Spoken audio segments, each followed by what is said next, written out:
lavadora dejó de exprimir y el día de hoy te voy a enseñar cómo solucionarlo o cómo resetearla y reiniciar totalmente el programa de tu lavadora.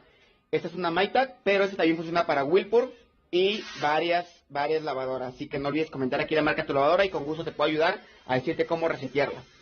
Bueno, la lavadora vacía y la perilla en la posición de arriba. Vamos a hacer lo siguiente, es izquierda, derecha, derecha, derecha, izquierda, derecha.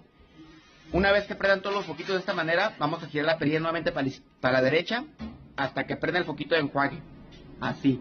Ya que se ha prendido el foquito de enjuague, vamos a aplicar el botón de inicio y vamos a dejar que haga todo este proceso aproximadamente de 5 a 15 minutos es lo que va a tardar. Entre menos tarde quiere decir que tu lavadora está menos dañada. Vamos a empezar con el simulado de lavado y todo esto va a hacer que tu lavadora se resete por completo y vamos a corregir el problema de que no exprimía. Ahorita voy a pausar el video para poner a exprimir ya.